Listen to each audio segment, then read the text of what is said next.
क्या बात है बेटा, तुम जब से जंगल से लौट कर आए हो तुम इतना उदास क्यों हो?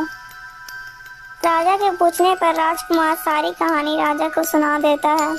पिताजी, मैं उससे प्रेम करने लगा हूँ। यदि वो मुझे नहीं मिली तो अब मैं अपने प्राण त्याग दूंगा।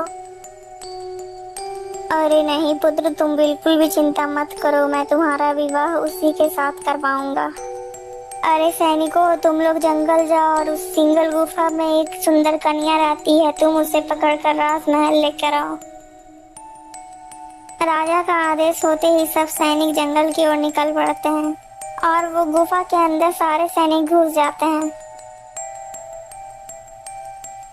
अरे ओ लड़की, तुम हमारे साथ चलो, तुम्हें महाराज ने बुलाया है। लेकिन मैं आपको नहीं जानती हूँ, इसलिए मैं आपके साथ नहीं जाऊंगी। अरे सैनिक भाइयों, मुझे लगता है यह लड़की ऐसे नहीं मानेगी, चलो इसे बंदी बनाकर ले चलते हैं।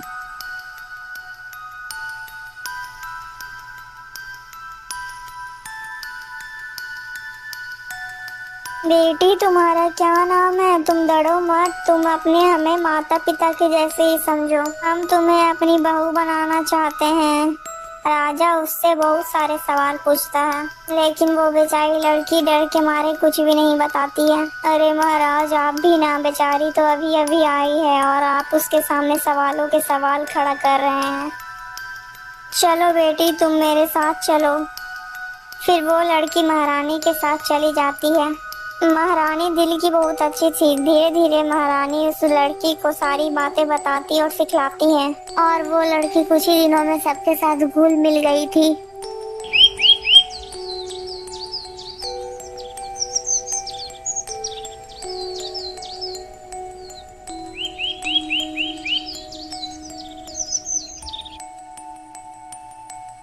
अरे पुत्री, अब तो तुम हम सबको अच्छे से जान चुकी हो, इसलिए अब मैं तुम्हारा विवाह अपने पुत्र वीरभाल के साथ करवाना चाहती हूँ।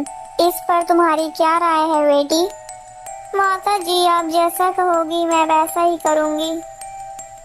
फिर उस लड़की का विवाह बड़े ही धूमधाम से उस राजकुमार के साथ हो जाता है। एक दिन की बात है, वो लड़की अपनी गाय माताओं को सोच सोच कर याद कर कर बहुत रोने लगती है। तभी वहाँ पर राजकुमार आ जाता है। अरे भाग्यवान, तुम रो क्यों रही हो? तुम्हें क्या कष्ट है?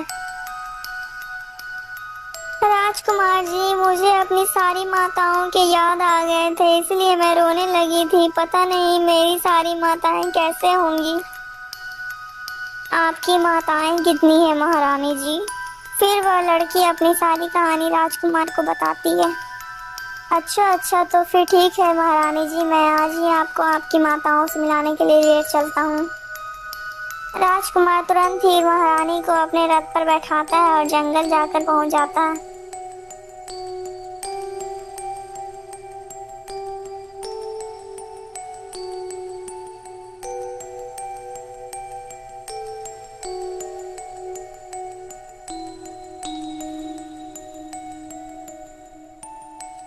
माँ देखो, मैं आ गई। उस लड़की की आवाज सुनकर कपिला गाय तुरंत उस लड़की की तरफ देखती है और फिर वो गाय उससे मिलने के लिए दौड़ पड़ती है और वो लड़की भी अपनी माता से मिलने के लिए दौड़ पड़ती है। दोनों एक दूसरे के गले लगकर रोने लगती हैं। पुत्री, तुम मुझे छोड़कर कहाँ चली गई थी? मैंने ना जाने तुम्हें कहाँ कहाँ ढूंढा। तुम्हारे बिना तो जैसे मेरे प्राण निकल गए हैं। माँ, मैं राजकुमार के साथ चली गई थी। राजकुमार ने मुझसे विवाह कर लिया है, अब वो मेरे पति हैं। बेटी, तुमने विवाह कर कर बहुत अच्छा किया। यह बात सुनकर तो मेरे दिल को अच्छा लगा। जाओ बेटी, तुम हमेशा खुश रहना अपने पति के साथ। तुझे संसार की सारी खुशियाँ मिले, मैं यही ईश्वर से प्रार्थना करती हूँ।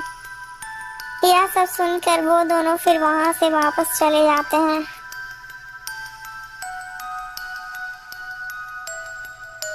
दोस्तों, अगर आपको ये वीडियो अच्छी लगी तो प्लीज़ वीडियो को लाइक करके चैनल को सब्सक्राइब कर दीजिएगा दोस्तों।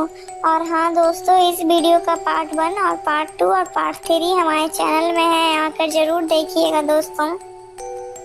दोस्तों, क्या आपको भी गाय माता अच्छी लगती हैं? अगर अच्छी लगती हैं तो प्लीज़ कमेंट में ज़रूर बताइएगा।